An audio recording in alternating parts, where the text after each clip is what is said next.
daa'ima maqaan isaa Amiir jedhamu. Daa'imni Amiir jedhamu kun ganama ganamaan yeroo lafaa ka'u haati isaa haadha gaariidha. Haala dhukkubsattuu taateen, haala miskiina taateen faxara bareedaa isaaf qopheessiti. Yeroo inni hirriibaa ka'ee faxara nyaachuudhaaf gattaa'u ni gaafata. Yaa ummaa, abbaan kiyya hoo eessa jira jedhaan. Abbaan kee ganamaan karaa dalagaa kutee jettiin. Abbaan isaa ammoo du'eeti jira. Qalbii isaa eeguudhaaf jecha du'a abbaa tana isa dho'isa. Mucaan kun haala barataa ta'e wajjin joornaala hira yookaan gaazexaa hira fuula isaa kan gammachuu ta'e wajjin. Hoggaa karaa mana barnootaa deemu kilaasii yookaan kutaa isaa isa duratti seenanii jedhan inni orraafateeti dhufa. Barsiiftuun hulaarratti isa dhaabdee maaliif akkanatti orraafatte jettiin. Inni ittiin himu adabamuu qabda, taraa 10 achi fiidee as deebi'uu qabda jettiin. Boorsaa isaa yookaan shanxaa isaa lafa kaayyatee adabbiidhaaf gad deebi'a. Hoggaa hularra gahu ni gaafata barsiiftuu. Yaa barsiiftuu, taraa 5tti narraa deebisuu ni dandeessaa jedhan. Deemi, hin deebisu, taraa 5tti taraa 10 fiigi jettiin. Barattoonni itti qofu. Osoo Amiir gabbahee fiigaa jiru barsiiftuun jecha tokko barattootaan jetti. Yaa barattoota, namni hundinuu yaada tokko sammuu keessaa qaba. Yaada san bakkaan gahuudhaaf hojjechuu qaba. Akka barataa Amiir kana hin tahinaa jettiin. Barataan tanumaaf tana jidduu jecha isii dhagahe. Fiigicha isaa fixatee yeroo karaa kilaasii ol deebi'u barattoonni isatti qishnaa godhan. Ni dhawan. Inni immoo tana irra hin kaane barataa cimaa, barataa dalagatee barnootallee dhufe.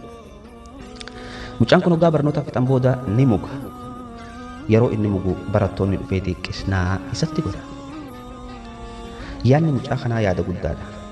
Mee barataa kamtu isaa daa'imaa osoo barnoota hin dhaqin dura dalagatee mana barnootaatis dhaqa hin jiru Amiir malee. Osoo karaa deemaa jiru mucaan kun barruu wahii takka tan gidaara irratti maxxansan arge. Barruun tun maal jetti? Dorgommiidhaatu jira. Namni dorgommii tana injifate maallaqa biyya Maleeshiyaa 500 argataa jetti. Mucaan ni seeqqate. Hoggaanii fi barruu tana arge. Waraqaa galmee achirraa fudhate tan itti galmaawan.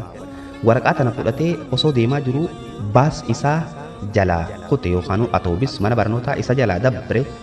Atoobis jala fiigee dhaabuu fiitinnaan dhaabbate. If keessatti yaade lakkaa'aniin kun nama ganaa dorgommii qabu deemuu qaba jechuu yaade. Osoo karaa deemaa jiru barattoonni isatti qishnaa godhaa ture san isa argan. Deemaa itti dhufan karatti dhaabanii maal harkaa qabda? Maali wanni tun jedhanii isa harkaa fuudhanii dubbisan. Waraqaa dorgommii ta'uu gaa argan qishnaa isatti godhan. Dorgommiin duratti kottuu naa wajji wal dorgomi je'een gurbaan. Hoggaa kana mucaan abshirsi wajji wal dorgoma jechuudhaan wal dorgomuu eegalan. Qishnaatti godhaa. Yeroo isaan dorgommii eegalanii fiigicha eegalan warri kaanis dhadhaabbatanii isatti kofluu eegalan. Isa rifachiisuu eegalan. Gurbaa kaaniif hamilee kannuu eegalan. Hamilee mucaadhaan ni cabde. Osoo fiigaa jiruu barataan Amiir lafatti kufee miilli isaa miidhamee kopheen isaa jalaa citte.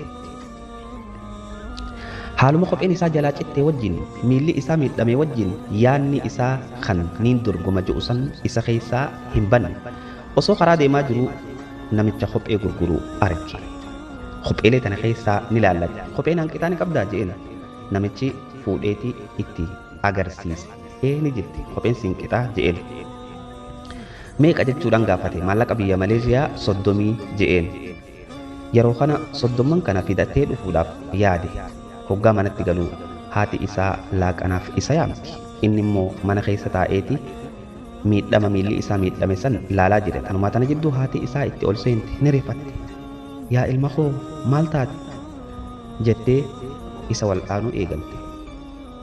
Miila isaatti waa martee jajjabeessitee waraqaa dorgommiidhaa fuudhe laale ni gammade. Yeroo haati isaa laaqanaaf isa yaamtuu iddoo laaqanaatti haadha wajji wal qunnaman maallaqa haga walitti qabatees ni laale.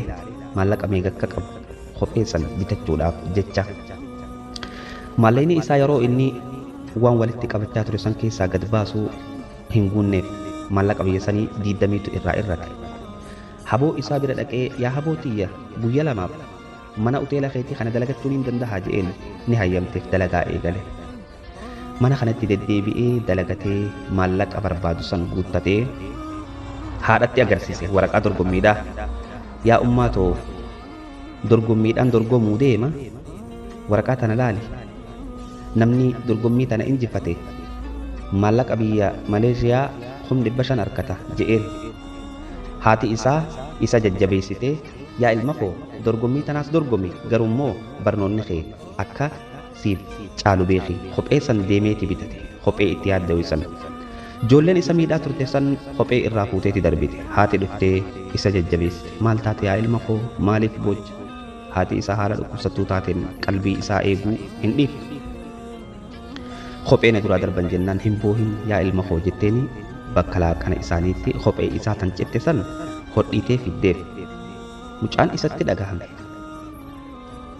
boo'icha hin dhiifne kophee darbee ani maalumaafin akkaan warra miskiina kana keessaa dhaladhe wallaale warra miskiina keessaa dhalachuu kiyyaaf ofittiin gadda je'een qalbii haadhaa tuqee manatti ol deebi'ee boo'icha eegale haati isaa suuta hulaabantee kophee haareya barruun wahii waraqaa irratti barreeffamte wajjin keeysee fi fuulaa isaa cuftee gad deebite mucaan ka'ee hoggaanee fi kophee fudhachuudhaaf gad laalu barruu wahii waraqaa barreeffamtee kophee san gubbatti arge waraqaa fuudhee hoggaa dubbisu yaa ilma koo jetti waraqaan waa hunda sii kennuu hin dandeenyu yaada kee hunda sii guutuu hin dandeenyu garuu ammoo gaafa si dhallu gaafa naa fi abbaan kee wal fuunu san nuti yeroo teenya tan nuuf gammachuu yeroo teenya tan nuuf jaalalaa turte garuu immoo abbaan kee arraan tana du'eeti jira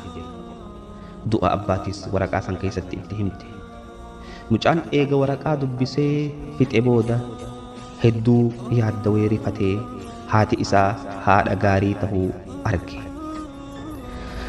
kophee abbaan isaa biteef laalee abbaan isaa kophee tana bitee fi osoonii fi isatti hin agarsiisin addunyaarraa du'e deemee haadha isaa tan qalbiin cabte tanatti maramee abshir yaa maamaatoo jechuudhaan haadha isaa jajjabeessee guyyaan dorgommiidhaa gahee hoggaanii fi haati iddoo dorgommiitti argamte haati isaa fuula gammachuu taheen kan dhukkubsattuu taate iddoo sanitti argamtee ilma isii ilaaluudhaaf achi teesse yeroo ijoolleen dorgommiidhaaf qophooytuu fiigichi ni eegalame haati isaa tan achitti argamtee tan achi teessu gammachuudhaan harka dhahuu eegalte ilma isii kan dura fiigu agarraan hedduu gammaddee harka dhahuu eegalte osoo fiigaa jiranii gurbaan hamaan mucaa daa'ima Amiir jedhamu kana lafatti darbe haati hedduu rifattee gaddite mucaan kun yaada qaba yaada isaa bakkaan gahuuf jecha waa hedduu tan isarratti hojjetamaa ture yaadate yeroo haati isa wallaaltu yeroo haati isa jajjabeessitu yeroo haati isa bira dhaabbattu yeroo ijoolleen qisnaa itti gootu yeroo ijoolleen kophee isaa fuutee tan inni maallaqa walitti qabateen bitate jalaa darbitu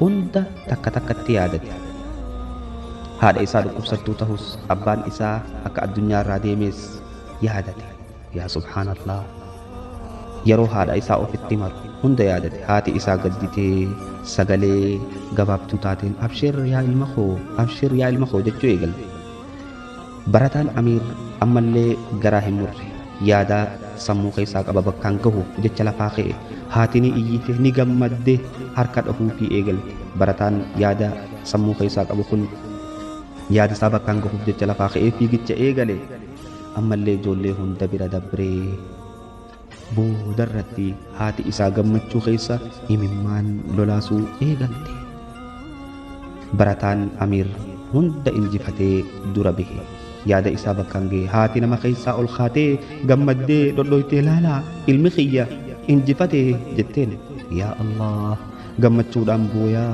waa qaqqabachaa haala qofaatuu taateen ni dhukkubsatti ilma isiitti dhayxee ofitti marti imimmaan gammachuu fuula isiirra gayya'a boodarratti obboleeyyan wanni nin jechuu fedhu seenaa kanarraa wanni nun galuu qabu namni yaada qabu bakkaan gahuu qaba yoo yaada qabaatte rakkoon xixiqqoon si injifattee yaada kee lafa si duraa hin darbin barataa Amiir jedhamu badhaasa isaa fudhatee yaada isaa bakkaan gahe atis akka barate